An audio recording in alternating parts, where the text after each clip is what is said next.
제가 기도하고 시작하도록 하겠습니다.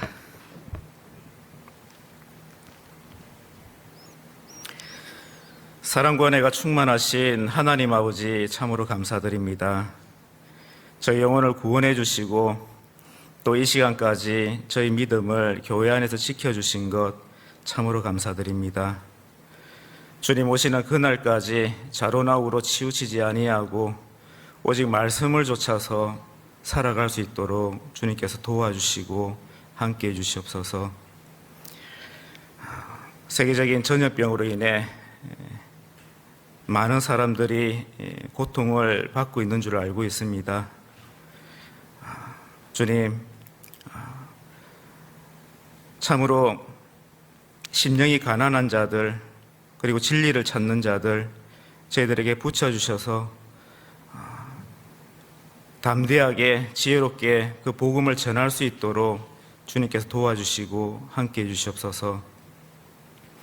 여러 가지 어려운 환경 속에서 신앙생활하고 계신 우리 형제 자매님들 항상 말씀을 의지하고 말씀을 따라 살아감으로 감사함을 잊어버리지 아니하고 살아갈 수 있도록 주님께서 도와주시고 함께해 주시옵소서.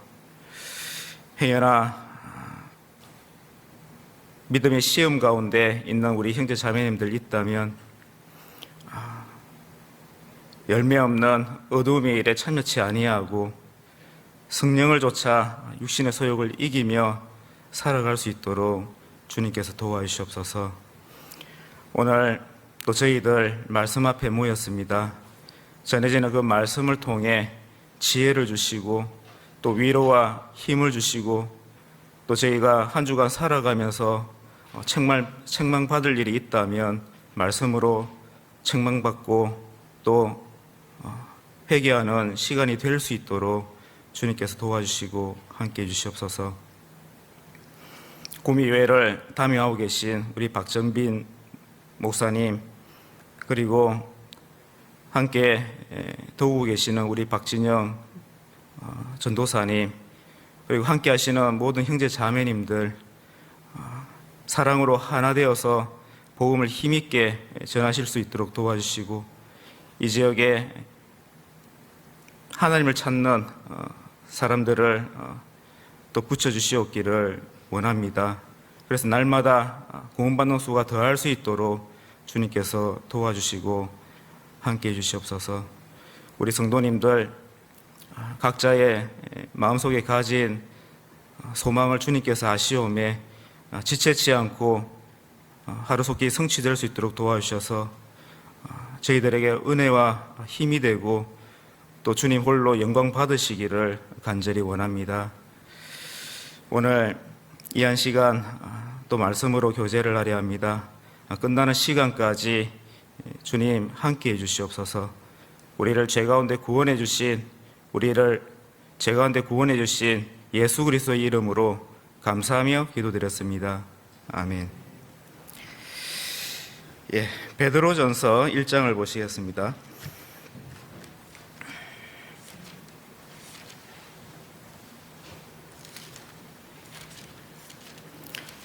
베드로전서 1장 7절에서 9절 말씀 같이 한번 보시겠습니다.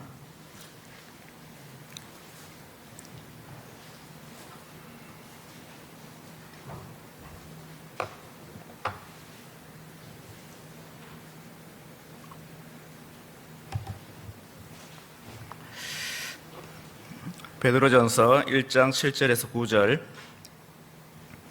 같이 한번 읽어보시겠습니다. 저희 믿음의 시련이 불로 연단하여도 없어질 금보다 더 귀하여 예수 그리스도에 나타나실 때에 칭찬과 영광과 존귀를 얻게 하려 함이라. 예수를 너희가 보지 못하였으나 사랑하는도다. 이제도 보지 못하나 믿고 말할 수 없는 영광스러운 즐거움으로 기뻐하니 믿음의 결국 곧 영혼의 구원을 받음이라. 13절에서 16절 말씀도 같이 한번 읽어보시겠습니다. 그러므로 너희 마음의 허리를 동이고 근신하여 예수 그리스도에 나타나실 때에 너희에게 가져올 은혜를 온전히 바랄지어다. 너희가 순종하는 자식처럼 이전 알지 못할 때에 줬던 너희 사욕을 본삼지 말고 오직 너희를 부르신 거룩한 자처럼 너희도 모든 형실에 거룩한 자가 되라. 기록하였으되 내가 거룩하니 너희도 거룩할지어다 하셨느니라.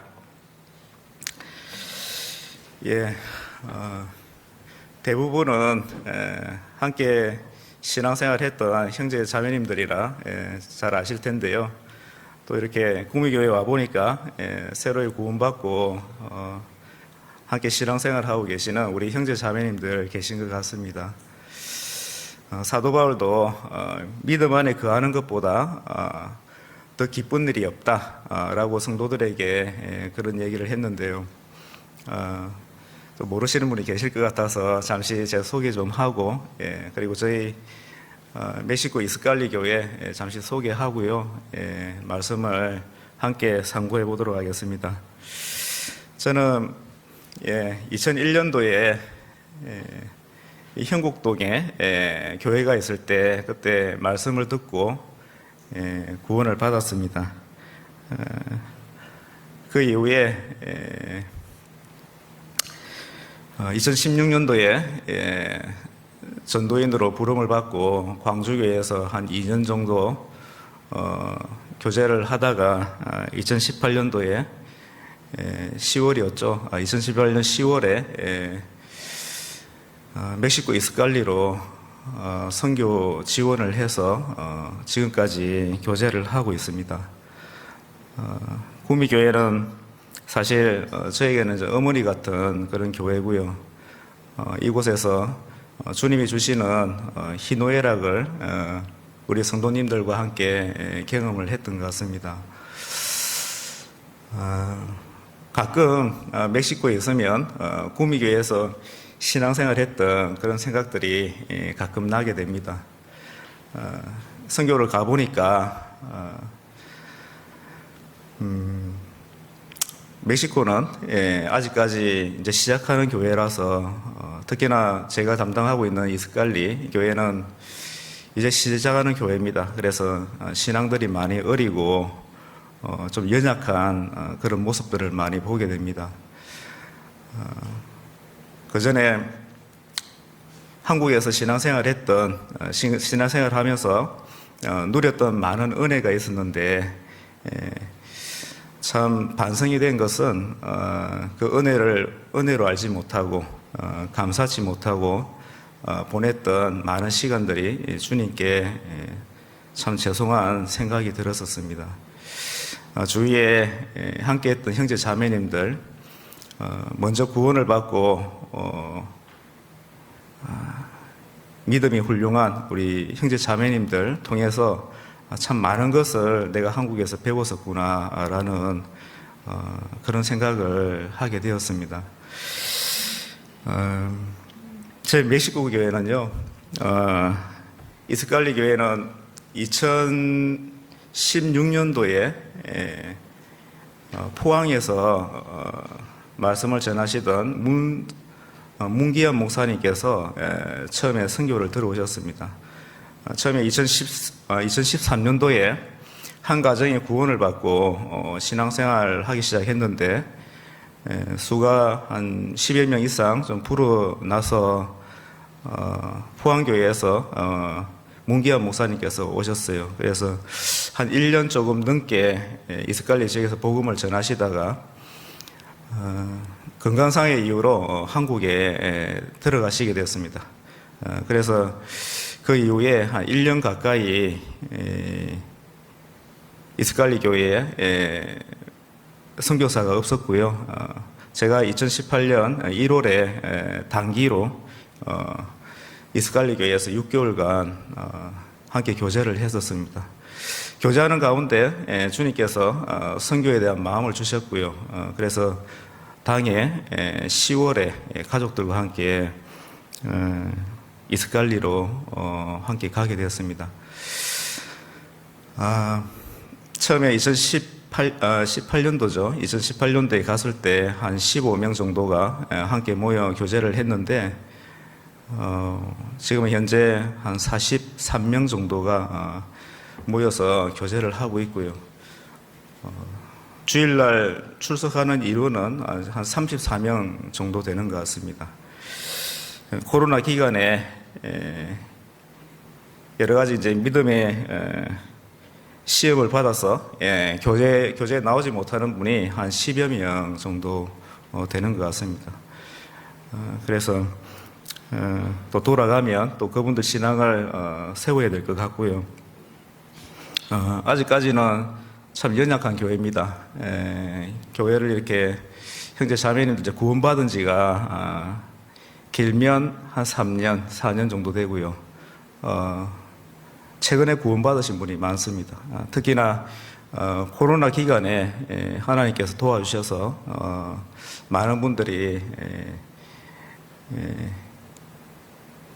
저희 기준에서 많은 분들이 지금 구원을 받고 함께 교제 생활을 하고 있습니다. 이스칼리 지역은 구미하고 좀 비슷한 것 같아요. 거기도 공단 도시입니다. 그래서 다국적 기업이 참 많이 들어와 있고요.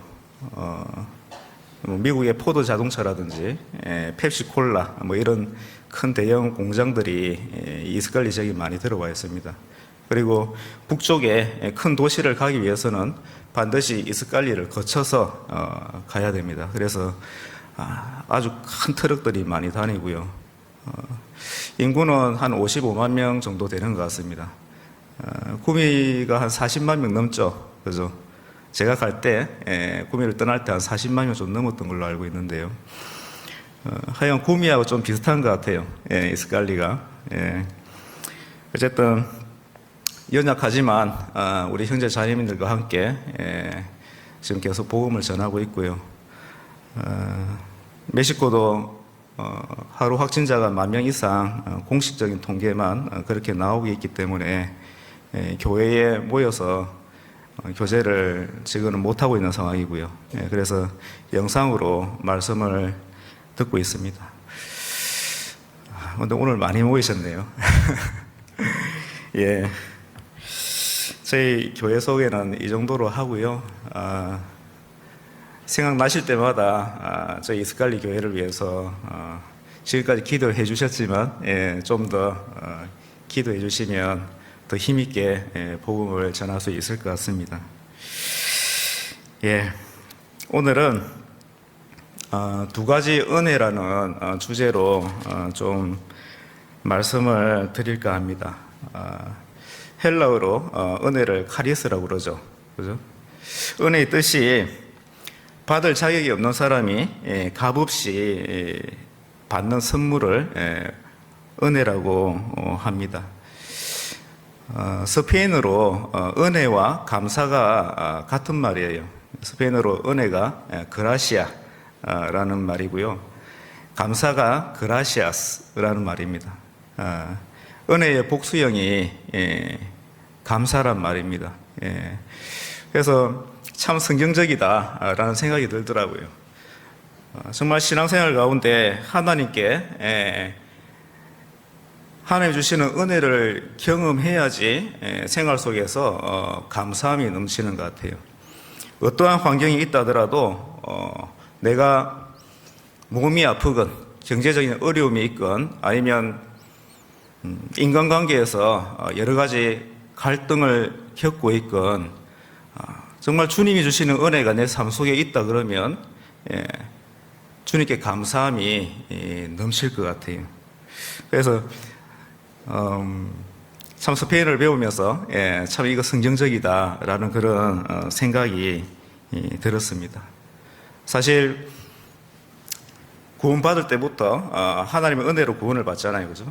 그리고 주님께로 가는 그날까지 우리는 주님의 은혜 가운데 살아가고 있습니다. 신앙생활을 하면서 더 감사한 것은요, 구원받기 전까지도 주님이 나를 구원하시기 위해서 그러한 어려움을 허락하셨구나, 여러 가지 고난을 허락하셨구나 라는 것을 알게 되었습니다. 그래서 이 세상에 태어날 때부터 그 모든 것이 육신적으로 그리고 영적으로 주님의 은혜를 경험하고 살아가고 있다는 겁니다. 그럼에도 불구하고 은혜로 알지 못하고 살아간다 그러면 특히나 구원받은 사람에게는 합당치 않겠잖아요. 그죠? 예.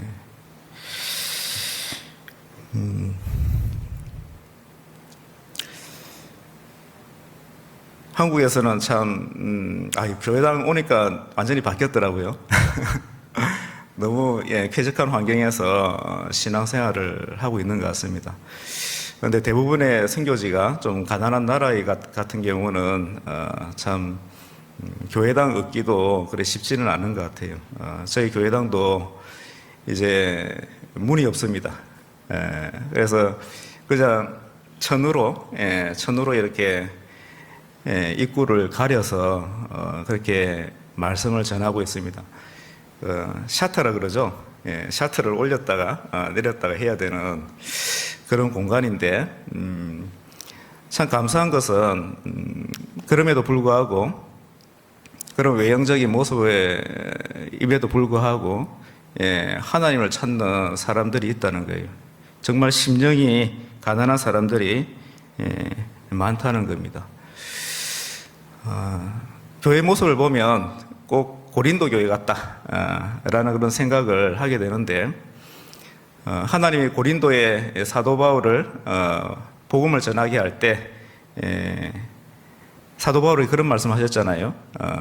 이 성에 내 백성이 많도다라고 얘기를 하셨어요. 그래서 담대하게 복음을 전해라 라고 그런 말씀을 하셨거든요. 그래서 곰곰이 생각해봐요. 왜 하나님이 이스갈리에 복음을 이곳에 교회를 세우셨을까라는 생각을 해보게 되면 하나님을 찾는 백성이 분명히 있으니까. 그래서 우리가 정말 감사함으로 살아갈 때 주님께서 우리가 가진 소망을 물어오는 자들을 붙여주실 것이다 라는 그런 생각을 하게 됩니다.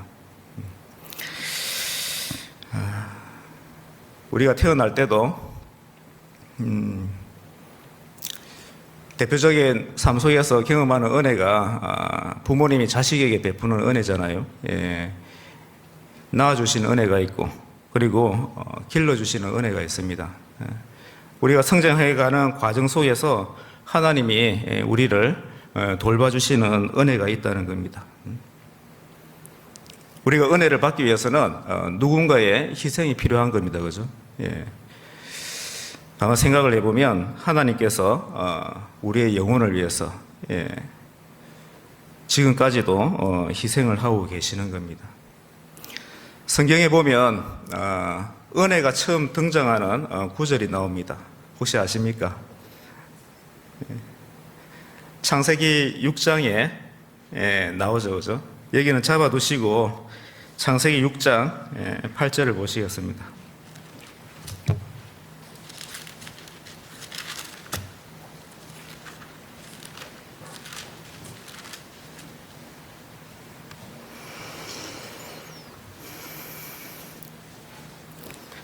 창세기 6장 8절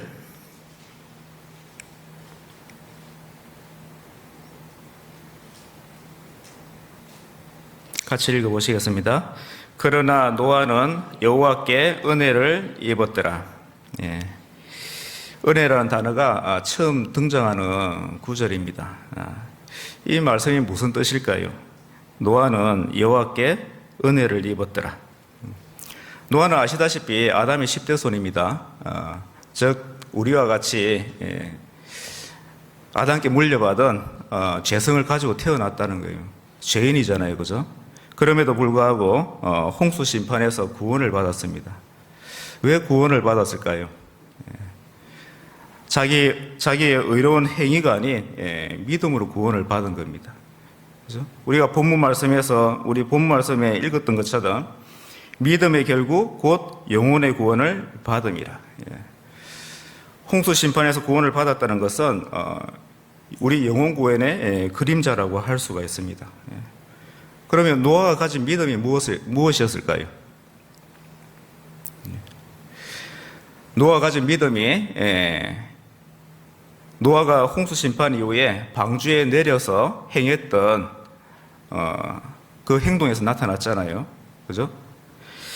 창세기 8장을 보시겠습니다. 창세기 8장 20절, 21절.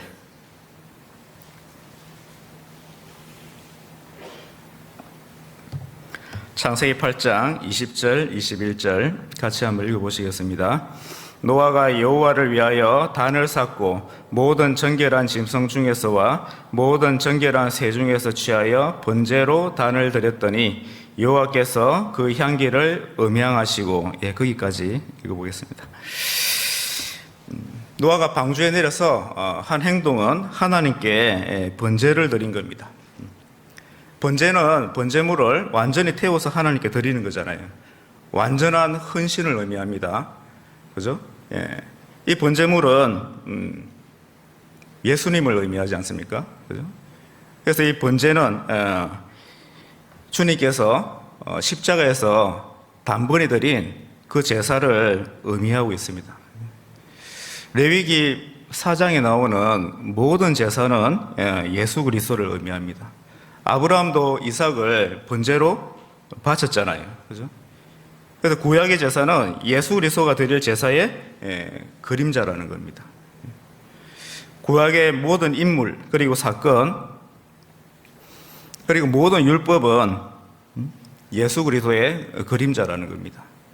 누가복음 24장 44절에 보면 모세의 율법과 선지자의 글과 시편에 나를 가리켜 기록된 모든 것이 이루어져야 하리라 하시고 라고 말씀을 하고 있습니다. 예수님이 부활하시고 난 이후에 구약 성경에 예수님을 가리켜 기록된 모든 말씀을 자세히 풀어 가르쳐 주셨죠. 이처럼 구약에 나타난 모든 사건과 제사의식, 인물은 예수 그리스도를 의미하고 있습니다. 노아가 의인이 될 수 있었던 이유는 이 노아도 장차 자신의 죄를 속하기 위해서 오실 예수 그리스도를 믿는 믿음이 있었다는 겁니다. 예수 그리스도를 믿음으로 말미암아 구원의 은혜를 받은 겁니다. 그래서 아까 좀 전에 읽었던 창세기 6장에 있는 말씀처럼 노아는 하나님께 은혜를 입었더라 라고 말씀을 하고 있는 겁니다. 장차 그리스도가 한 영원한 제사를 드릴 것을 믿었다는 거예요. 히브리서 10장을 한번 보시겠습니다. 히브리서 10장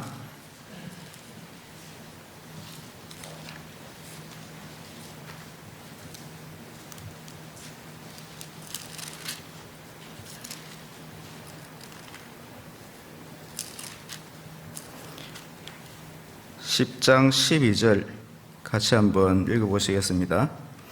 오직 그리스도는 죄를 위하여 한 영원한 제사를 드리시고 하나님 우편에 앉으사. 노아가 드린 그 번제는 장차 예수님께서 이 땅에 오셔서 한 영원한 제사를 드리실 것을 믿었다는 거예요. 15절 18절 15절에서 18절 또 같이 한번 읽어보시겠습니다. 또한 성령이 우리에게 증거하시되 주께서 가라사대 그날 후로는 저희와 세울 언약이 이것이라 하시고 내 법을 저희 마음에 두고 저희 생각에 기록하리라 하신 후에 또 저희 죄와 저희 불법을 내가 다시 기억지 아니하리라 하셨으니 이것을 사하셨은즉 다시 죄를 위하여 제사 드릴 것이 없느니라.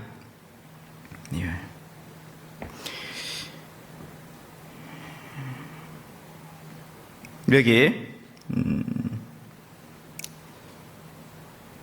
16절에 보면 내 법을 저희 마음에 두고 저희 생각에 기록하리라 라고 말씀을 하고 있습니다. 이때 이 법은 율법이 아니죠. 그죠? 예수님께서 요한복음 13장 34절에 새 계명을 너희에게 주노니 서로 사랑하라라고 말씀을 하셨습니다. 이 법은 십자가의 사랑을 의미하는 겁니다. 이것을 우리 마음에 새겨주실 것을 말씀을 하고 있는 겁니다. 그날 후로 한 영원한 제사를 드린 후에 그 십자가의 사랑이 그 죄인들의 마음속에 새겨질 것을 말씀을 하고 있는 겁니다. 그래서 성경에 성도의 의미를 제사로 나와 언약한 자다라고 말씀을 하고 있는 거예요. 시편 50편도 한번 보시겠습니다. 시편 50편.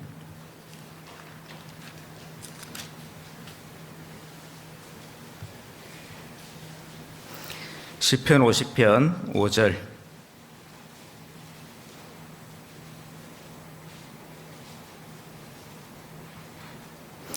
시편 50편 5절.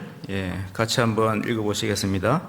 이르시되 나의 성도를 내 앞에 모으라. 곧 제사로 나와 언약한 자니라 하시도다. 그래서 우리가 형제 자매들 성도라 부르잖아요. 이 성도들은 성도라는 의미는 제사로 예수님이 드릴 한 영원한 제사로 언약한 자라는 의미를 가지고 있는 겁니다. 그리고 골로새서 1장 2절에 보면 사도 바울이 골로새 성도들에게 골로새에 있는 성도들 곧 그리스도 안에서 신실한 형제들에게 편지하노니라고 서두에 기록하고 편지를 보냈습니다. 즉 성도는 그리스도 안에서 신실한 형제라는 의미를 가지고 있습니다. 그래서 종합해 보면 구원받은 의인, 성도는 구원받은 이후에 교제 가운데 성실히 사는 사람을 의미하는 겁니다. 이것이 우리가 받은 구원의 은혜라는 거예요. 성경에는 두 가지 은혜가 나오지 않습니까? 첫째는 구원의 은혜고, 둘째는 우리가 본문 말씀에서 읽었던 예수 그리스도께서 오실 때 가져올 은혜라는 겁니다. 다시 본문 말씀을 한번 보시겠습니다.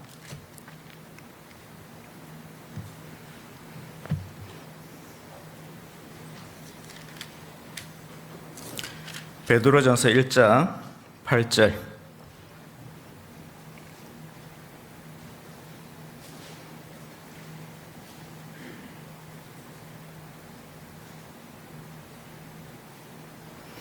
베드로전서 1장 8절. 제가 다시 읽어보겠습니다. 예수를 너희가 보지 못하였으나 사랑하는도다. 이제도 보지 못하나 믿고 말할 수 없는 영광스러운 즐거움을 기뻐하니 믿음의 결국 곧 영혼의 구원을 받음이라. 이 성경에는 크게 두 가지 은혜가 나오는데 이 영혼의 구원, 믿음으로 받는 은혜가 나오고요. 13절 제가 읽어보겠습니다. 그러나 너희 마음의 허리를 동이고 근신하여 예수 그리스도에 나타나실 때에 너희에게 가져올 은혜를 온전히 바랄지어다. 예수 그리스도께서 다시 이 땅에 오실 때 가져올 은혜가 있다는 겁니다. 이 은혜는 믿음으로 받는 게 아니죠. 고난을 통해서 받는 은혜입니다. 7절에 보면 7절을 한번 보시겠습니다. 7절 같이 한번 읽어보시겠습니다. 너희 믿음의 시련이 불로 연단하여도 없어질 것보다 더 귀하여 예수 그리스도에 나타나실 때에 칭찬과 영광과 존귀를 얻게 하려 함이라. 13절에는 예수 그리스도에 나타나실 때 가져올 은혜라고 말씀을 하고 계시고 7절에는 보면 예수 그리스도 나타나실 때에 칭찬과 영광과 존귀를 얻게 하려 함이라 라고 말씀을 하고 있습니다. 이 성경에는 두 가지 은혜가 나오는 거예요. 구원을 받을 때 믿음으로 받는 은혜가 있고, 그리고 구원받은 이후에 신앙생활 속에서 우리가 주님이 남겨놓으신 교회 가운데 남겨놓으신 고난에 참여할 때 받는 은혜가 있다는 겁니다. 이스라엘 민족은 애굽은 세상을 의미하지 않습니까? 출애굽할 때 출애굽은 영혼의 구원을 의미하는 것이잖아요. 그죠? 가나안 땅을 가기 위해서는 반드시 광야를 통과해야 됐습니다. 가나안 땅은 예수 그리스도께서 나타나실 때에 가져올 은혜라는 거예요. 반드시 그 고난을 통과를 해야 되는 겁니다. 그래서 주님께서 우리에게 구원의 은혜를 주신 이유가 예수 그리스도께서 나타나실 때에 가져올 은혜를 주시기 위해서 하나님께서 우리에게 신앙생활을 허락하셨다는 겁니다. 7절에 제가 다시 한번 읽어보겠습니다. 너희 믿음의 시련이 불로 연단하여도 없어질 금보다 더 귀하여 예수 그리스도에 나타나실 때에 칭찬과 영광과 존귀를 얻게 하려 함이라. 무엇이 더 중요할까요? 여기는 보면 이 말씀에서 믿음의 시련이 금보다 더 귀하다라고 말씀을 하고 있습니다.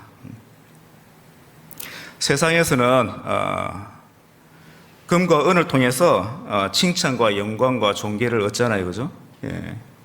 많이 가지고 많은 재물을 가지고 있고 그리고 권력을 가지고 있으면 다른 사람들에게 칭찬과 존귀와 영광을 얻어요. 그런데 하나님 나라에서는 믿음의 시련을 통해서 칭찬과 존귀와 영광을 얻는다고 말씀을 하고 있습니다. 이 믿음의 시련은 우리가 믿음을 가지고 살아갈 때 겪는 고난을 의미하잖아요. 환경을 의미합니다. 그죠? 내 삶 속에서 과연 예수 그리스도를 믿는 믿음 때문에 받는 고난이 있냐는 겁니다. 여러분, 짐 엘리엇이라는 사람 잘 아시잖아요. 에콰도르의 아우카족의 복음을 전했습니다. 아우카족의 복음을 전하기 위해서 누가복음을 그 사람들의 언어로 번역을 했대요. 그런데 복음을 전해보지도 못하고 그들에게 죽임을 당합니다. 그때 미국의 라이프지에 이 얼마나 불필요한 낭비인가, 유능한 청년들이 오지에 들어가서 불필요한 낭비를 했다고 그렇게 기사에 났습니다. 짐 엘리엇이 한 유명한 말 아시죠? 그죠? 영원한 것을 얻고자 영원하지 않은 것을 버리는 자는 결코 바보가 아니다 라고 얘기를 하고 있습니다. 이 짐 엘리엇은 금보다 믿음의 시련이 더 귀하다는 것을 알았던 사람이에요. 그것을 행동으로 옮겼던 사람입니다. 그들에게는 권총이 있었다고 합니다. 그들이 공격을 할 때 그 권총을 사용할 수가 있었습니다. 그러나 사용하지 않았어요. 복음을 위해서, 그죠? 복음을 위해서 사용하지 않았습니다. 자신은 죽으면 천국에 가지만 그들은 그 상태에서 죽으면 지옥이잖아요. 우리 예수님이 그랬죠. 그죠? 우리 예수님이 자신을 위해서는 가진 능력을 사용하지 않으셨어요. 예수님이 광야에서 40일간 굶주리시고 마귀의 시험을 받았잖아요. 마귀가 얘기합니다. 이 돌을 떡이 되게 하라. 예수님이 창조주입니다. 그럼에도 불구하고 자신의 육신의 허기를 때우기 위해서 자신의 능력을 사용하지 않으셨어요. 이후에 공생애 때 많은 사람이 예수님을 쫓아다닙니다. 광야에서 말씀을 전했어요. 식량이 없습니다. 그때는 예수님이 자기를 쫓는 백성들을 보고 긍휼히 여기시고 불쌍히 여기셔서 자신의 능력을 사용을 하셨어요. 보리떡 5개와 물고기 2마리로 5,000명을 먹이셨잖아요. 그죠? 철저하게 예수님은 자신을 위해서는 자신의 능력을 사용하지 않았습니다. 자신의 모든 것을 죄인들을 위해서, 원수들을 위해서 사용을 하셨다는 거예요. 그럼 구원받으면 그런 마음이 생기잖아요. 그죠? 나를 위한 삶보다 아직 구원받지 못한 영혼들을 위한 그런 삶을 살고자 하는 그런 마음이 생기잖아요. 주위의 형제 자매님들, 믿음 가운데 어려움을 겪고 있는 형제 자매님들을 보면 긍휼한 마음이 생기잖아요. 그죠? 그게 구원받은 사람의 마음이라는 겁니다. 짐 엘리엇이 했던 또 유명한 말이 있습니다. 하나님께 그렇게 기도를 했답니다. 주님, 성공하게 하소서. 높은 자리에 오른다는 뜻이 아니라 제 삶이 하나님을 아는 가치를 드러내는 전시품이 되게 하소서 라고 기도를 했다고 합니다. 하나님을 아는 가치를 드러내는 전시품이 되게 하소서. 정말 나를 통해서 내가 가진 소망에 관한 이유를 물어보는 사람이 있는지 한번 자신을 돌아볼 필요가 있는 것 같아요. 제가 한국에 들어와 가지고요, 정말 감사한 게 제가 뭐라고 진짜 아무것도 아닌데 제가 7월 9일 날 들어왔거든요. 한국에 들어왔는데 2주 격리하고 그 이후에 많은 교회를 방문을 했습니다. 그리고 많은 형제 자매를 교제를 했습니다. 정말 형제 자매님들의 많은 배려와 그 마음의 따뜻함을 경험을 했어요. 진짜 많은 사람들이, 많은 형제 자매님들이 나를 위해서 기도를 해주고 계시구나. 정말 힘이 나더라고요. 다시 멕시코에 들어가게 되면 더 힘있게 복음을 전할 수 있겠다. 이렇게 많은 기도를 해주시는 형제 자매님들이 계신데 두려운 마음이 사라지더라고요. 정말 힘있게 복음을 전할 수 있겠다. 그게 주님이 우리에게 주신 마음이잖아요. 하나님을 아는 가치를 드러내는 전시품. 우리를 통해서 예수님을 봐야 되는 거잖아요. 그죠? 나를 통해서 내 모습을 본다 그러면 덕이 안 될 거예요. 그런데 나를 통해서 주님을 볼 수 있다 그러면 그것은 하나님께 영광이 될 겁니다.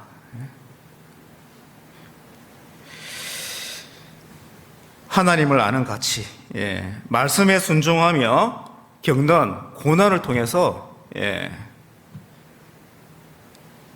정말 신령한 것이 가치가 있다는 것을 알게끔 도와줘야 되는 겁니다. 믿음의 시련을 통해서. 사도 바울도 하나님을 아는 가치를 드리는 전시품이 되었어요. 그죠?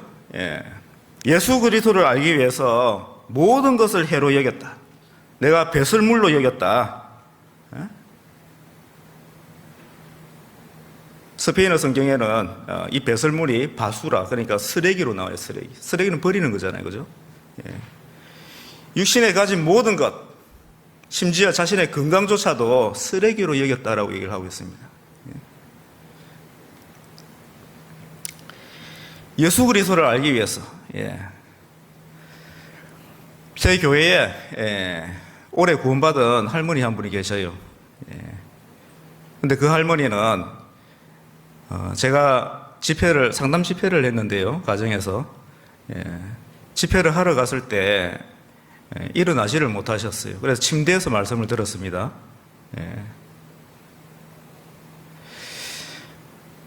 처음에 그 할머니한테 교회에서 말씀을 듣자고 했어요. 그런데 자기는 걸음을 못 걷는다는 거예요. 걸음을 못 걷는다. 그래서 집에 찾아갔습니다. 그래서 상담 집회를 했는데 그 할머니가 구원을 받았어요. 구원을 받았는데 구원을 받고 나니까 목발 짚고 택시 타고 교회당 나오시더라고요. 생명이 들어가니까 사람이 변한다는 거예요. 자신의 건강조차도 이겨내고 하나님을 알기 위해서 왜? 그게 귀하니까요. 그죠? 예. 믿음의 시련이 금보다 더 귀한 겁니다. 구원받으면 자연스럽게 그것을 알게 되는 거예요. 빌립보서를 보시겠습니다.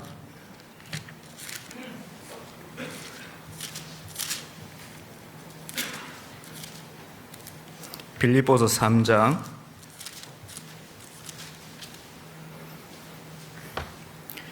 8절에서 9절. 빌립보서 3장 8절에서 9절 말씀을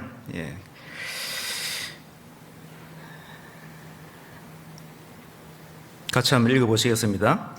또한 모든 것을 해로 여김은 내 주 그리스도 예수를 아는 지식이 가장 고상함을 인함이라. 내가 그를 위하여 모든 것을 잃어버리고 배설물로 여김은 그리스도를 얻고 그 안에서 발견되려 함이니 내가 가진 의는 율법에서 난 것이 아니요 오직 그리스도를 믿음으로 말미암은 것이니 곧 믿음으로 하나님께로서 난 의라.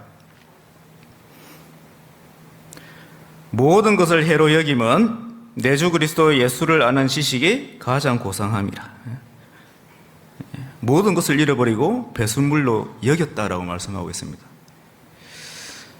사도 바울은 병을 얻었죠. 그죠? 예.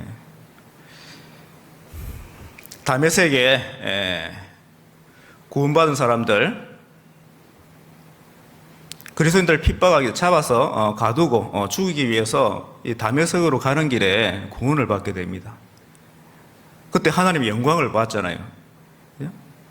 전부 다 해보다 밝은 빛을 봤습니다.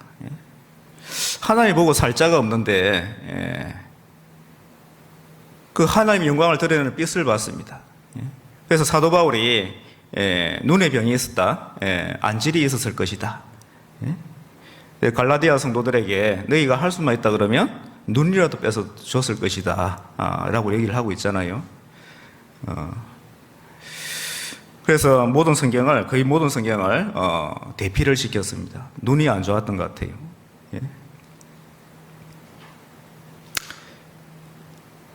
주님께 세 분을 간구하잖아요. 주님, 이 몸에 있는 가시, 이 질병을 좀 낫게 해주십시오. 그때 하나님의 음성은 의외였습니다.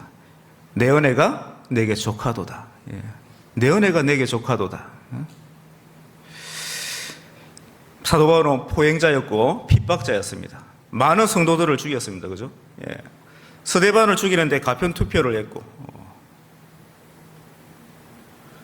그럼에도 불구하고 하나님의 은혜로 구원을 받은 거예요. 사도 바울은 자신을 내가 죄인 중에 괴수다라고 얘기를 했습니다. 예수님을 알고 난 이후에 그 모든 것을 해로 여겼다. 왜 그랬을까요? 은혜가 넘치고 넘치면 감사함으로 변하는 거예요. 몸이 아파도 감사하고, 내가 가진 것이 없어도 감사하고, 내가 애매히 고난을 받아도 감사한 겁니다. 주님이 사도 바울을 세우실 때 그렇게 얘기하셨죠. 한번 볼까요? 사도행전 9장을 보시겠습니다.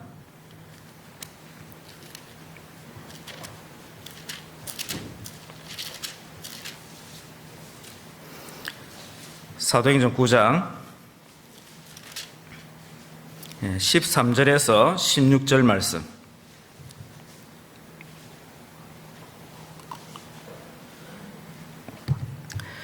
사도행전 9장 13절에서 16절 말씀.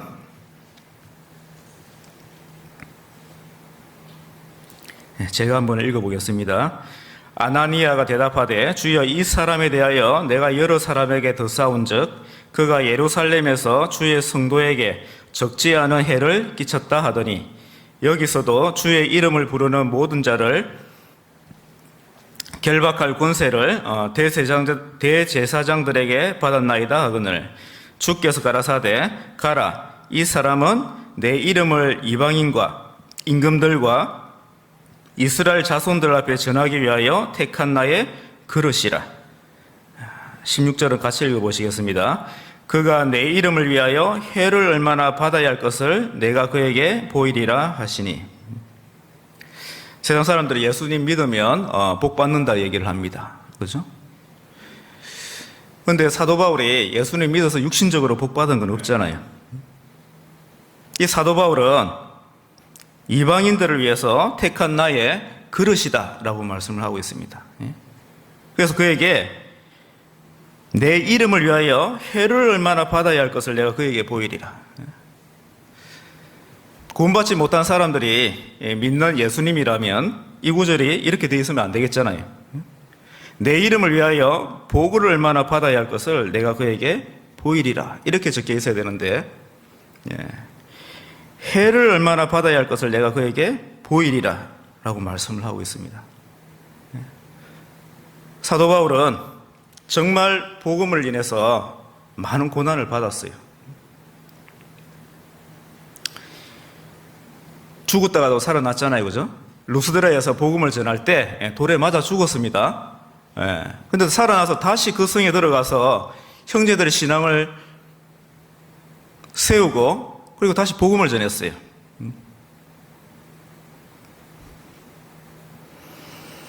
실제로 사도 바울은 이 말씀대로 살다가 주님께 갔습니다.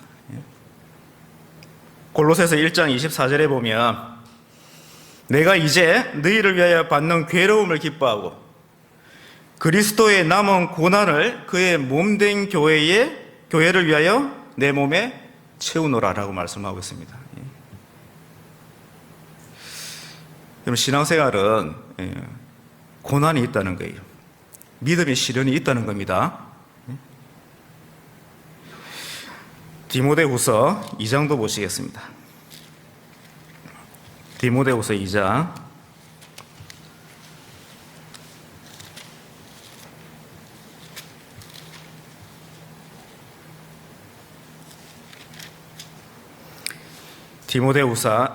2장 3절에서 4절.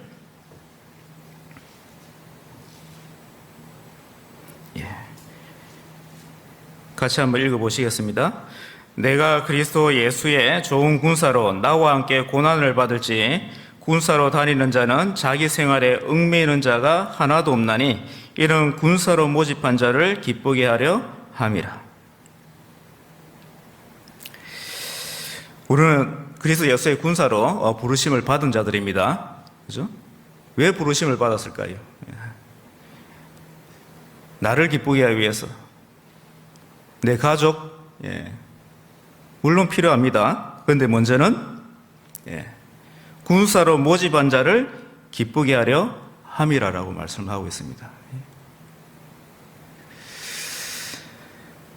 정말 내가 예수 그리스도를 믿는 믿음으로 인해서 고난받는 것이 있는지 한번 생각해 볼 필요가 있습니다. 코로나 기간에 그전에는 복음이 잘 전해지지 않았어요. 그런데 코로나 기간에 복음이 전해지기 시작했습니다. 코로나가 저희가 2020년도 3월부터 대면교제를 못했거든요.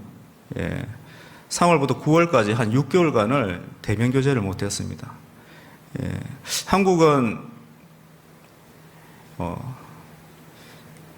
정부에서 많은 규제를 해서 이렇게 코로나를 잘 통제를 했잖아요. 그런데 이제 멕시코 같은 경우는 거의 규제가 없습니다. 물론 방침은 있습니다. 지침은 있어요. 그렇지만 정부에서 규제를 하지 않습니다.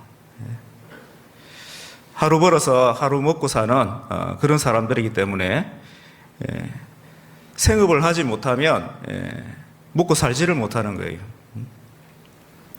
그래서 뭐 이래 주거나 저래 주거나 똑같다. 그래서 정부에서 그런 규제를 발표를 해도 사람들이 지키지를 않습니다. 그렇다고 해서 정부에서 또 그것을 그렇게 방역 지침을 지키지 않는 사람들을 규제하지도 않아요. 그러다 보니까 많은 확진자가 나왔습니다. 그리고 많은 사람이 죽었어요. 한국에서는 잘 못 느끼실 텐데 코로나가 굉장히 무서운 병이더라고요. 저희 형제 자매님들 중에도 확진자가 나왔는데, 근데 중증으로는 가지는 않고요. 근데 가족들은 많이 죽었어요. 병원 시스템도, 의료 시스템도 다 마비가 되어서 병원에 입원할 수도 없고, 집에서 그냥 돌아가셔야 되는 그런 상황이 많이 발생을 했어요. 그럼에도 불구하고 그 가운데 구원을 받은 성도들, 믿음을 가진 성도들은 그 믿음을 지켰어요. 코로나 기간에 많은 분들이 교제에 떨어졌습니다. 하지만 정말 그 기간에 주님을 찾는 영혼들이 있더라고요. 정말 심령이 가난한 자들이 있었습니다. 진리를 찾는 사람들이 있었어요. 그분들을 어려운 환경 속에서 믿음을 지켜나가는 분들에게 붙여주시더라고요. 여러분, 열매는, 영혼은 열매잖아요. 그죠? 그 아무에게나 주는 게 아닙니다. 신앙생활을 대충 하는 사람들에게 주는 열매가 아니라는 거예요. 그거는 천국의 영광과 연결이 되어 있는 겁니다. 그죠? 어떻게 보면 저는 그런 생각을 했습니다. 이렇게 어려운 환경, 복음을 전하기 어려운 환경이 우리에게는 기회가 될 수 있겠다. 멕시코에도 교회가 많습니다. 특별히 저희 지역에 좀 이단의 성격을 가진 교회가 있는데 생명의 떡이라는 교회가 있어요. 근데 코로나 기간에 그 목사가 도망을 갔어요.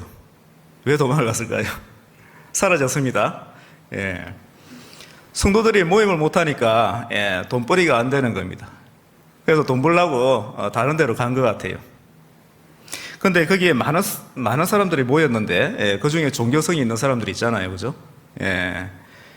그 사람들이 교회는 나가야 되는데 목사는 없고, 그러다가 저희 교회 자매님들 통해서 연결이 돼서 말씀을 들은 분들이 계셔요. 그 찾는 사람들이더라고요.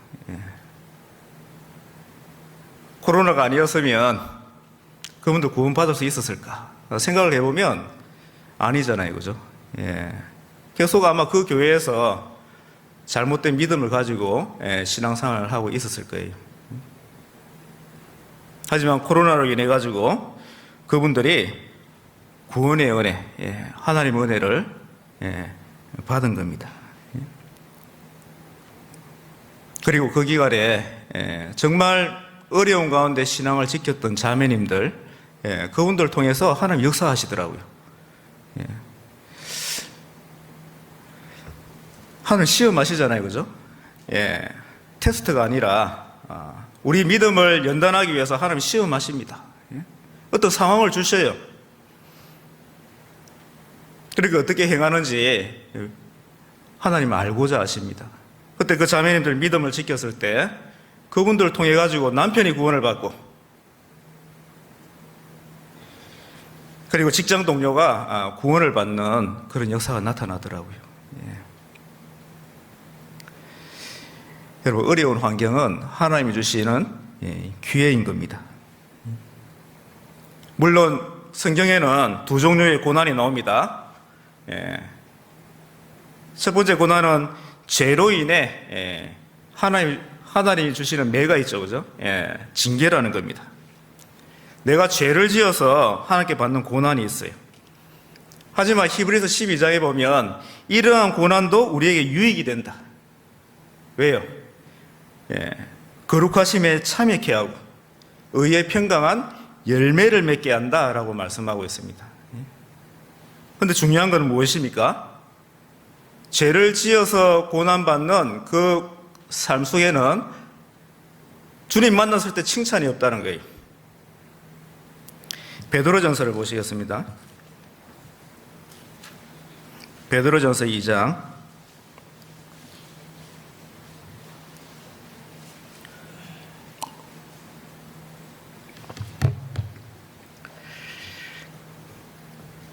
19절 20절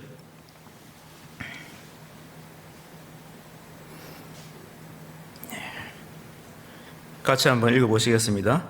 애매히 고난을 받아도 하나님을 생각함으로 슬픔을 참으면 이는 아름다우나 죄가 있어 매를 맞고 참으면 무산 칭찬이 있으리요. 오직 선을 행함으로 고난을 받고 참으면 이는 하나님 앞에 아름다우니라. 이 두 가지 종류의 고난이 나오지 않습니까? 죄가 있어 매를 맞고 참으면 무슨 칭찬이 있느냐? 물론 이러한 고난도 유익이 돼요. 그죠? 의의 평강한 열매를 맺는다고 되어 있습니다. 다시 거룩하심에 참여케 한다. 교제 가운데 참여케 한다라고 말씀을 하고 있습니다. 믿음의 시련 가운데 참여케 한다라고 되어 있어요. 하지만 칭찬이 없는 겁니다. 선을 행함으로 고난을 받고 참으면 이는 하나님 앞에 아름다우니라. 하나님 보시는 선이 무엇입니까? 영혼을 건지는 거잖아요. 그죠? 복음을 전하는 겁니다. 그런 자에게는 예수 그리스도가 다시 나타나실 때에 존귀와 영광과 칭찬이 있다라고 말씀을 하고 있습니다. 구원받고 난 이후에 내가 가진 믿음을 세상 사람들에 드러내기가 쉽지가 않잖아요. 그죠? 처음에 가족들에게, 그리고 직장 생활할 때 직장 동료들에게 내가 가진 믿음을 표현하는 게 쉽지가 않습니다. 하지만 정말 하나님께서 함께 하신다는 그 믿음을 가지고 있을 때 우리는 담대하게 내가 가진 믿음을 나타내 볼 수 있는 거예요. 멕시코분들 장점은 있는 것 같아요. 근데 구원을 받으면 담대하게 얘기하더라고요. 상황이 어떻든 간에.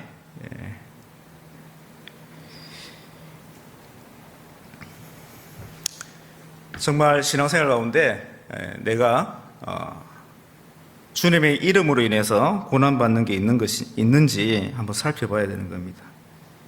3장 17절도 한번 보시겠습니다. 3장 17절 같이 한번 읽어보시겠습니다. 선을 행함으로 고난받는 것이 하나님의 뜻일진데 악을 행함으로 고난받는 것보다 나으니라. 선을 행함으로 고난받는 것이 하나님의 뜻이다라고 말씀을 하고 있습니다. 왜 그럴까요? 주님 다시 나타나실 때에 칭찬과 영광과 존귀가 있기 때문에 하나님 그것을 주시길 원하는 겁니다. 그러나 구원으로 끝나길 원하지 않으셔요. 믿음으로 구원을 받은 사람은 믿음으로 구원받은 사람들에게 하나님이 원하시는 게 있다는 거예요. 칭찬과 영광과 존귀를 하나님이 주시길 원하시는 겁니다. 이 믿음의 시련에 참여할 때 예수 그리스도께서 이 교회에 남겨놓으신 이 고난에 참여할 때 우리가 거두는 것이 있어요. 그게 무엇입니까? 열매라는 겁니다. 야고보서 1장을 한번 보시겠습니다. 야고보서 1장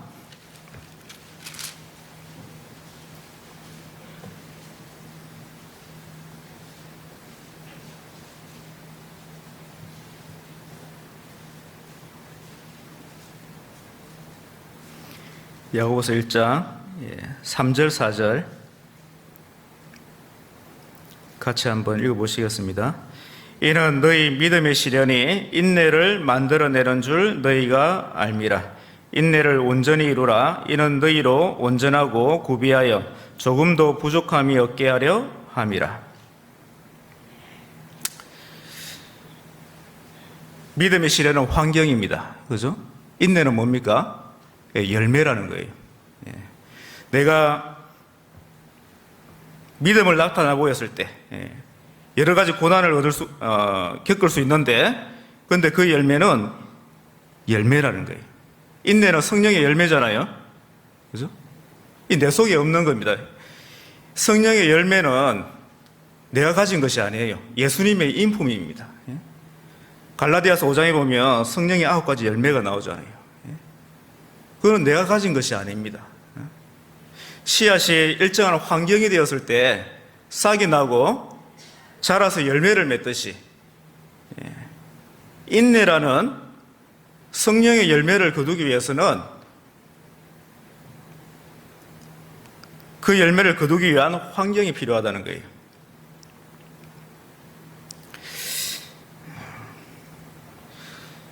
저 멕시코 가기 전에 꽤 잘 참는 사람인 줄 알았습니다. 그런데 가보니까 정말 인내해야 될 게 너무 많더라고요. 교회 안에서, 그리고 이제 생활 속에서 이제 살아가는 뭐 이렇게 사회 전반적인 시스템이 다르니까요. 뭐 한국 사람이 외국 나가면 진짜 애국자가 된다는 말이 있지 않습니까? 한국의 시스템이 너무 잘 되어 있다. 뭐 관공서에 가가지고 관공서에 가서 일을 하나 보기 위해서도 그냥 하루 버려야 돼요. 그날 하루는 그냥 버려야 됩니다. 근데 한국 그냥 관공서에 가서 금방 일 처리가 되잖아요. 그죠? 저희는 이제 비자를 1년마다 한 번씩 갱신하게 되는데, 제가 비자를 갱신하기 위해서 9번을 갔던 것 같아요. 9번을 갔는데, 제 입에서 욕이 나오더라고요. 구원받기 전에 했던 그 욕이 저도 모르게 나오더라고요.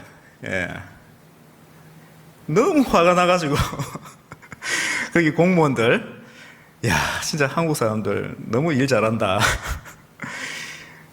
그런 생각이 절로 들더라고요. 야, 내가 아직까지 이런 욕을 할 수가 있구나. 그런 생각도 하게 되었습니다. 이 비단처의 문제가 아닙니다. 저희들 선교사님들이 이렇게 간증할 때 그런 간증들 한 번씩 하시더라고요. 교회 안에서도 마찬가지입니다. 교회 안에서도 언어가 다르니까요, 그죠? 언어가 다르니까 소통하는데 문제가 처음에 많더라고요. 그래서 정말 인내해야 될 환경이 너무 많다라는 그런 생각이 이렇게 들었습니다. 그래서 제가 하루는 그런 생각이 들었습니다. 제가 주일날 말씀을 이렇게 끝마치고 마지막 기도를 하고 눈을 떴는데 앞에 한 형제님이 딱 서가지고 있더라고요. 그 형제님이, 저 깜짝 놀랐습니다. 앞에 형제님이 딱 서가지고 있으니까 기도하고 눈을 떴는데 왜 그러시냐고 그랬더니 교회에 안 나오겠다는 겁니다. 왜 교회에 안 나오냐고 물어봤더니 성경을 너무 빨리 찾는다는 거예요. 자기는 성경을 읽고 넘어가야 되는데 너무 빨리 찾으니까 화가 나서 성경을 교회를 못 다니겠다는 거예요. 처음에는 의의가 없었습니다. 그런데 집에 가서 이제 곰곰이 생각을 해봤어요. 정말 내가 인내가 부족하니까 하나님이 이곳에 두셨구나. 내가 이곳에서 인내를 배울 수 있는, 이 멕시코는 내가 인내를 배울 수 있는 곳이다 라는 그런 생각을 좀 하게 되더라고요. 구원받고 나서 교회 안 나오면 편안하잖아요. 편안합니까? 몸은 편안하되 마음은 편치 않을 거예요. 그죠? 교회에서 봉사 안 하면 편하게 신앙생활 할 수 있습니다. 그죠? 근데 과연 열매를 거둘 수 있을까? 봉사를 하다 보면 서로 생각이 다르고 의견이 다르기 때문에 부딪힐 수가 있는 거예요. 그러므로 인해서 말씀을 통해 이 하나의 성품을 하나하나 배워나가는 겁니다. 그래서 그러한 환경이 필요하다는 거예요. 그죠? 교회 안에서 겪는 여러 가지 어려움 필요하다는 겁니다. 예루살렘에 스데반 집사가 죽고 난 이후에 교회에 핍박이 있었죠. 그리고 많은 사람들이 두루 다니며, 많은 사람이 흩어졌지만 두루 다니며 복음을 전파했다고 되어 있어요. 사도 바울은, 사도들은 복음으로 능욕받는 일에 합당히 여겼다라고 되어 있습니다. 복음으로 인해서 능욕받는 일, 매를 맞고 욕을 들어도 그것을 합당히 여겼다라고 말씀을 하고 있습니다. 여러분 다니엘 잘 아실 겁니다. 사자굴에 던져졌잖아요. 처음에 구원받고 나서 하나님 왜 다니엘을 사자굴에 던져지게 하셨을까? 안 하게도 할 수 있었잖아요. 그죠? 그런데 하나님은 다니엘의 사자굴에 던져진 허락을 하셨어요. 30일 동안 누구든지 왕 외에 어느 신에게나 사람에게 무엇을 구하면 사자굴에 던져지리라 라는 조서를 발표했잖아요. 그럼에도 그것을 알고도 예루살렘을 향해 열린 창에서 예루살렘 성전을 향해서 하루 3번 기도를 했다라고 되어 있습니다. 다니엘을 시기했던 사람들의 올무에 빠져든 겁니다. 다니엘은 알았어요. 하지만 습관을 쫓아서 하루에 3번 예루살렘을 향해 그것도 창을 열어놓고 기도를 했습니다. 그리고 하나님은 그 다니엘이 사자굴에 던져지는 것을 허락을 하셨어요. 왜 그랬을까요? 그 이후에 놀라운 일이 일어납니다. 하나님이 그 사자의 입을 닫으셨잖아요. 그죠? 그 사자굴에 던져지기까지 다니엘에게는 믿음이 필요했던 겁니다. 믿음이 실현이잖아요. 내가 믿음을 지키기 위해서 고난받는 그런 환경에 뛰어든 거예요. 그래야지 하나님의 영광이 나타나기 때문에. 그죠? 그 이후에 다리오 왕과 많은 사람이 여호와 하나님을 믿는 일이 일어납니다. 예. 우리가 그렇다는 거예요. 그죠? 예. 신앙생활 가운데 저 사람 뭐가 다르다. 예.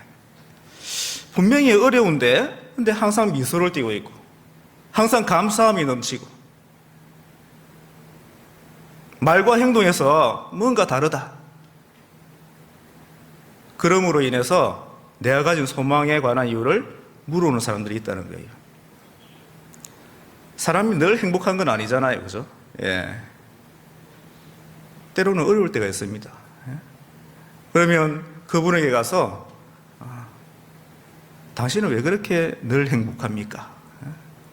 왜 그렇게 감사가 넘칩니까? 예? 왜 그렇습니까? 예. 우리가 가진 소망이 다른 거잖아요. 그죠? 예. 천국을 향한 소망이 있기 때문에. 이 세상이 끝이 아니라, 예. 저 천국에 소망을 두고 있기 때문에. 예. 우리의 시민권은 저 하늘에 있잖아요. 빌립보서 1장을 보시겠습니다.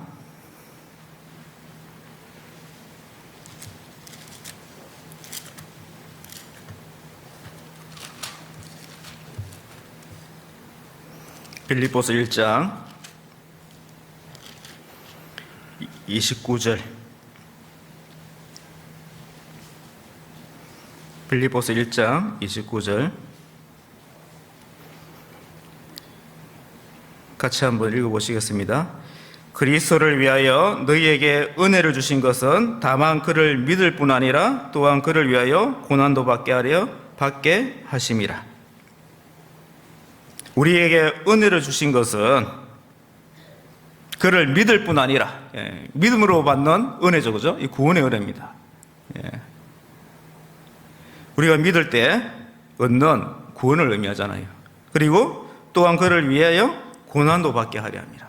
예. 축복을 받게 하심이라. 그를 위하여 축복도 받게 하심이라. 이래야 되는데 고난도 받게 하심이라 라고 말씀을 하고 있습니다. 예. 이 축복은 고난을 통과할 때 받는 것이라는 겁니다.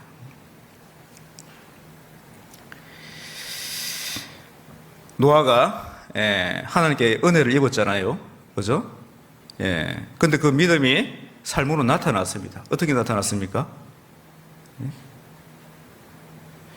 제사를 지낸 것은 구원을 받았다는 증거고, 삶을 통해서 그의 믿음이 나타났어요. 경외함으로, 하나님을 경외함으로 방주를 예비했다라고 말씀을 하고 있습니다. 그죠? 그 방주를 만들면서, 방주를 준비하면서 의도 전파했다라고 말씀을 하고 있습니다. 그래서 믿음을 쫓는 의의 후사가 되었다라고 말씀을 하고 있는 거예요.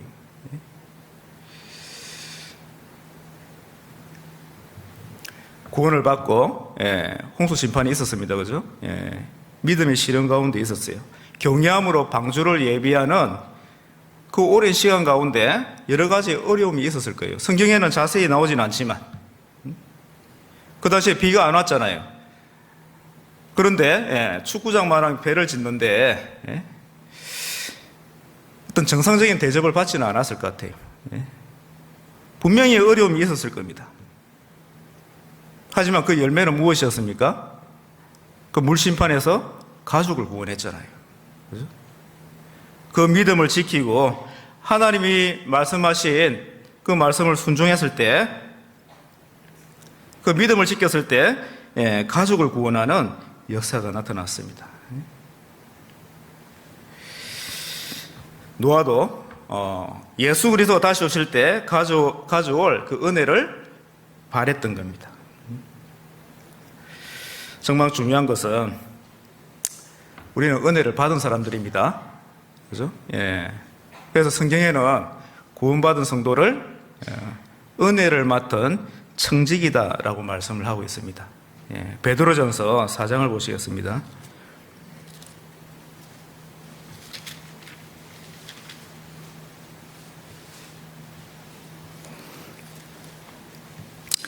베드로전서 4장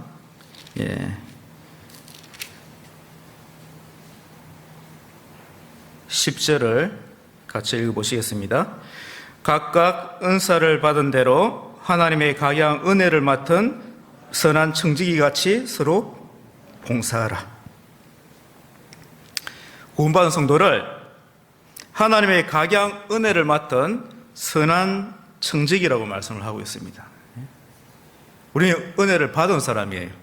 그러면 그 은혜를 베풀어야 된다는 겁니다. 구원받은 형제들에게, 그리고 구원받지 못한 그 죄인들에게 우리가 받은 은혜를 베풀어야 된다는 거예요.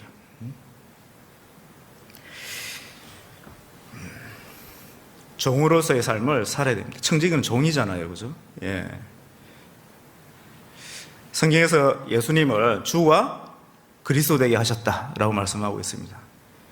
그리스도는 구원자라는 뜻이잖아요.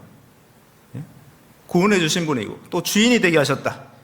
우리 삶 속에 주인이 되셔야 되는 거예요.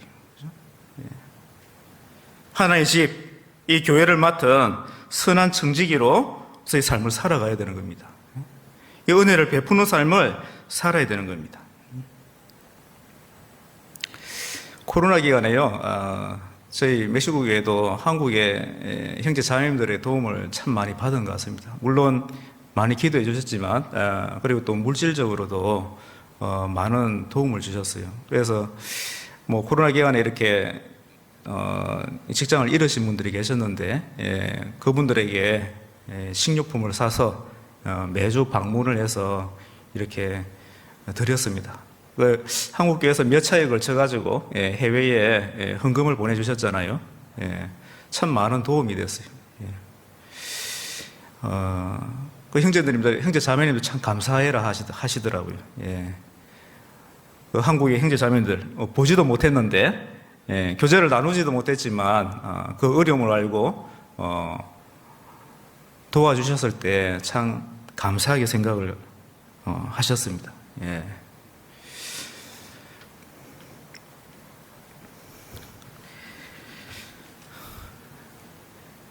정말 가져올 은혜가 있기 때문에 예수 그리스도가 이 땅에 오셨을 때 우리에게 나누어 줄 은혜를 바라고 그렇게 하신 거잖아요. 그죠? 누가복음 12장에 보면 주인이 와서 깨어 있는 것을 보면 그 종들은 복이 있으리로다라는 말씀이 있어요. 선한 청지기로 정말 깨어 있는 삶을 살아야 될 텐데, 좀 걱정이 되는 것은 이 코로나 기간에 저희 교회도 그런 분이 계시거든요. 교회를 나와서 말씀을 들을 수도 있는데, 대면에서 들을 수도 있는데, 코로나 기간에 오랫동안 집에서 말씀을 듣는 것이 익숙해져 가지고 나오지 않는 거예요. 물론 이유는 있었습니다. 이제 자녀들이 있는데 자녀들이 코로나에 감염될까봐 걱정이 되어서 못 나온다고 그렇게 얘기를 하더라고요. 그런데 참 아이러니한 것은 그 가정이 감염이 됐어요.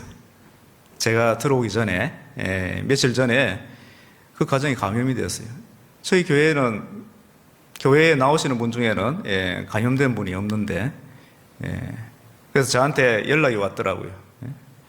그래서 참 교제를 했습니다. 많은 부분을 교제를 했어요. 제가 이제 다시 한국에 돌아가게 되면 이제 교회에 나오겠다고 그런 얘기를 하더라고요. 물론 이제 가서 다시 교제를 해봐야 알겠지만 어떤 어려운 환경 때문에 신앙의 잠을 자는 분들이 계시다는 겁니다. 신앙의 잠을 자는 사람들, 여러분 잠자는 사람의 특징이 무엇입니까? 먹지를 않습니다, 그죠? 말씀을 먹지를 않아요. 먹어도 제대로 먹지를 않습니다. 때에 맞춰서 먹지 않죠. 때를 알지를 못합니다. 지금 낮인지 밤인지 그것을 알지를 못합니다. 다윗이 그랬잖아요, 그죠? 다윗이 신앙의 잠을 잠으로 인해 가지고 간음죄와 살인죄를 지었어요. 게으른 자여, 내가 어느 때까지 눕겠느냐? 내가 어느 때에 잠이 깨어 일어나겠느냐? 주님 오실 때가 정말 가까웠다고도 다들 얘기하시잖아요. 그 다음을 생각해 봐야 됩니다. 무엇을 하고 있는지, 내가 지금 무엇을 위해서 살고 있는지. 삼손도 마찬가지죠. 이방 여자 블레셋 여인을 사랑했잖아요. 신앙의 잠을 잠으로 인해 가지고 그에게 능력이 떠났습니다. 하나님 능력이 떠났어요. 두 눈이 뽑혔잖아요. 우리 영적 눈이, 우리 마음의 눈이 있는데, 하나님을 바라보는 마음의 눈이 있는데 신앙의 잠을 자게 되면 그 마음의 눈이 감겨질 수 있다는 겁니다. 그래서 선악을 분별을 못하는 겁니다. 무엇이 옳고 무엇이 그런지 분별할 수 있는 능력을 상실해 버립니다. 요나도 그랬잖아요. 니느웨에 가서 복음을 전해라 라고 했는데 다시스로 가는 배를 탔어요.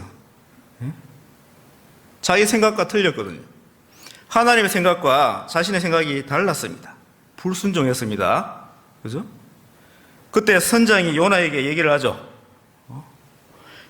자는 자여 어찌 미뇨 일어나라 내 하나님께 구하라 라고 얘기를 합니다.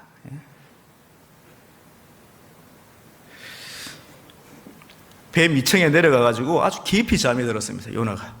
그 풍랑에도 잠을 잔 거예요. 여러분 세상을 한번 보십시오. 지금 풍랑이 일고 있잖아요. 코로나 때문에 세상이 난립니다. 그죠? 그런데도 자는 사람이 있어요. 뭔가를 느껴야 되는데. 아브라함의 조카였던 롯도 마찬가지입니다. 아브라함을 떠났잖아요. 왜 떠났습니까? 애굽에 내려갔을 때 세상을 경험을 했어요. 재물욕이 들어왔죠. 아브라함을 통해서 영혼의 축복보다는 육신의 축복을 바랬던 겁니다. 그래서 소돔과 고모라성으로 내려갔잖아요.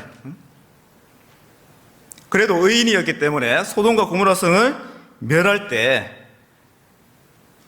주님께서 천사 둘을 보내시잖아요. 그리고 롯과 그 가정을 구원을 합니다. 그 천사가 얘기를 합니다. 다 성 밖으로 이끌어내라. 롯이 전도하는 척해요. 그죠? 사위들에게 복음을 전하잖아요.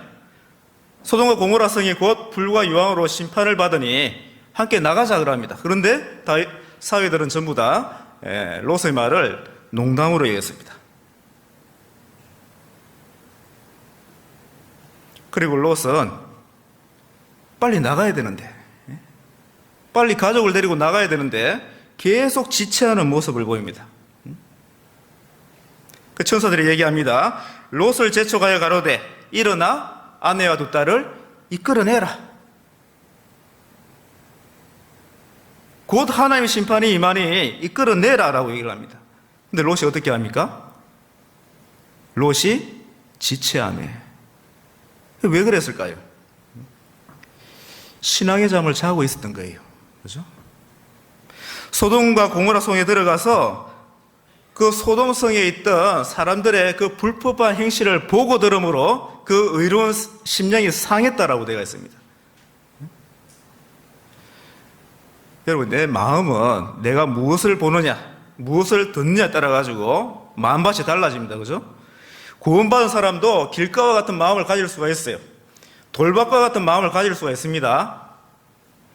가시밭과 같은 마음을 가질 수가 있어요. 자꾸 세상을 보게 되면 그렇습니다. 내 의지와 상관없이 하나님과 멀어진 상태로 살아갈 수가 있다는 겁니다.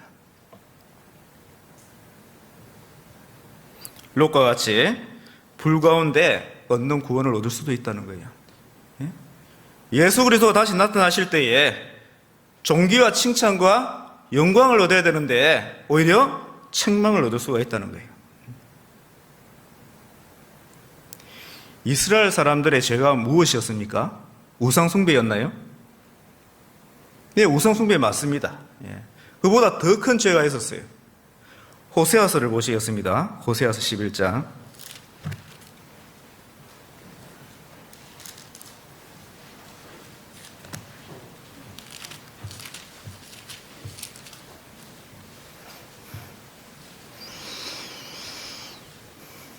호세아서 11장 7절.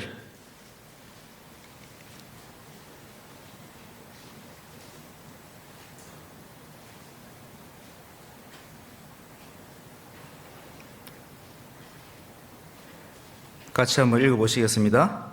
내 백성이 결심하고 내게서 물러가나니 비록 저희를 불러 위에 계신 자에게로 돌아오라 할지라도 일어나는 자가 하나도 없도다. 어떤 시험 가운데서는 죄를 지을 수는 있어요. 그죠? 워낙 연약하니까, 선을 행하기에 너무나도 연약하니까 죄 가운데 빠질 수가 있습니다. 하지만 교제 가운데 있다 그러면 말씀과 교제로 여러 가지 방법으로 하나님이 내 신앙을 깨우십니다. 일어나야 되는 거예요. 잠에서 깨어나야 되는 겁니다. 이스라엘 백성이 그 많은 환난을 받았던 이유가 내 백성이 결심했다라고 되어 있어요. 결심하고 내게서 물러나나니 비록 저희를 불러 위에 계신 자에게로 돌아오라 할지라도 일어나는 자가 없도다. 의인 하나가 없어가지고 예루살렘이 멸망을 당했잖아요.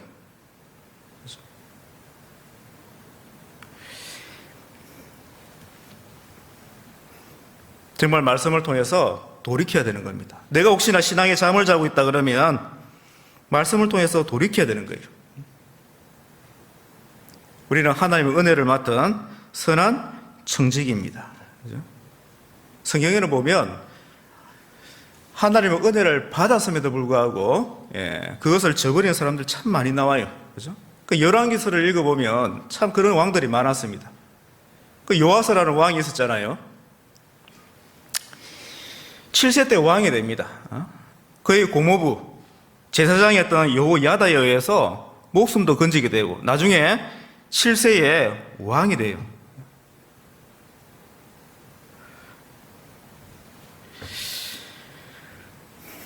그런데 그 제사장 여호야다 그 고모부가 죽고 난 이후에 그 고모부의 아들인 스가랴를 돌로 쳐 죽이잖아요. 자기를 책망했다고. 그죠? 여호야다가 죽고 난 이후에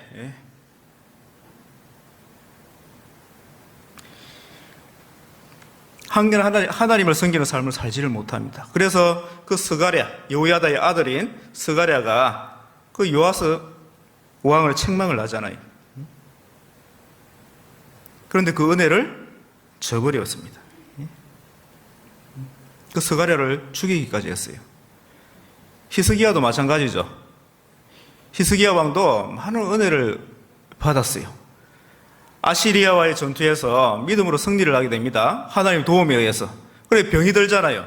하나님께 기도했습니다. 15년의 삶을 더 연장하게 됩니다. 그런데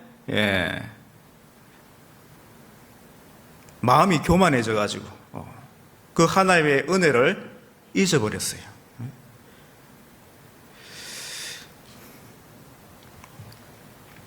바벨론에서 방백들이 왔을 때 그 하나님의 영광을 나타내야 되는데 그 방백들이 물었잖아요. 그 땅에서 나타난 이적을 물을 때라고 나옵니다. 어떻게 해서 전쟁에 승리했으며 이러한 부가 어떻게 해서 왔냐고 물어봤어요. 그런데 하나님의 영광을 나타내지 않고 그 하나님의 영광을 자기의 영광으로 취했습니다. 그죠? 재물이 늘어남으로 인해 가지고 마음이 교만해졌던 거예요. 지금 우리 시대는 너무나도 제가 충만한 데 살아가잖아요. 멕시코 사회를 보고 있으면 야 정말 주님 모실 때가 다 됐다. 너무 엄난해요. 한국은 그나마 도덕적으로 굉장히 좋습니다. 한국 사람들이 참 도덕적으로 깨끗하다. 사람마다 차이는 있겠지만 평균적으로 봤을 때. 그런데 정말 엄난합니다. 소돔과 고모라 성이 이렇게 해서 멸망을 당했구나. 그런 게 느껴질 정도로 굉장히 엄난합니다. 그런데 그 죄는 누룩처럼 계속 번지는 거예요. 그죠? 아마 한국 사회도 머지않아 그렇게 될 것 같다라는 그런 예상도 해보게 됩니다. 주님 오실 때가 너무나도 가까웠습니다. 그죠? 마태복음 16장을 보시겠습니다.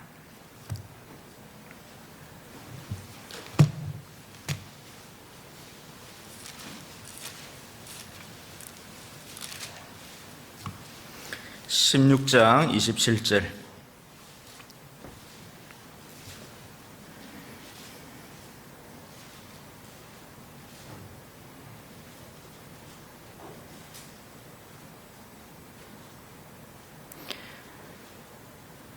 같이 읽어보시겠습니다. 인자가 아버지의 영광으로 그 천사들과 함께 오리니 그때에 각 사람의 행한 대로 갚으리라. 이 말씀이 사실이지 않습니까? 예수님 다시 오십니다. 그리고 그때가 너무나도 가까웠습니다. 예수님이 다시 오실 때 가져올 은혜가 있어요. 영광과 칭찬과 존귀라는 겁니다. 주님은 그것을 우리에게 주시길 원하십니다. 요한계시록에 보면 사도 요한에게 미리 그것을 보여주셨잖아요.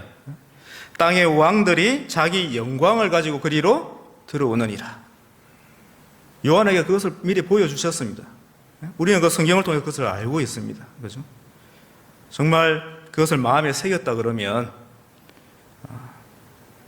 주님이 다시 오실 때 가져올 영광을 바라보고 비록 지금 어려운 가운데 있다 할지라도 그것을 믿음으로 이겨내고 감사함으로 살아가야 될 것 같습니다. 말씀은 여기까지 하고 기도로 마치겠습니다.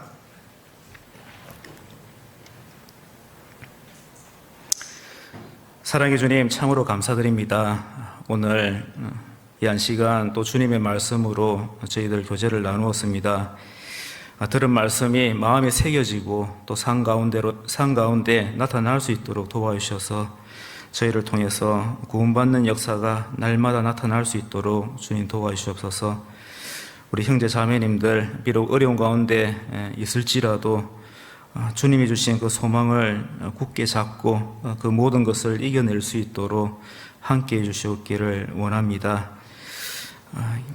이후에 있는 모든 교제의 시간도 오직 주 성령께만 모든 것을 의지합니다. 우리를 죄 가운데 구원해 주신 예수 그리스도의 이름으로 감사하며 기도드렸습니다. 아멘.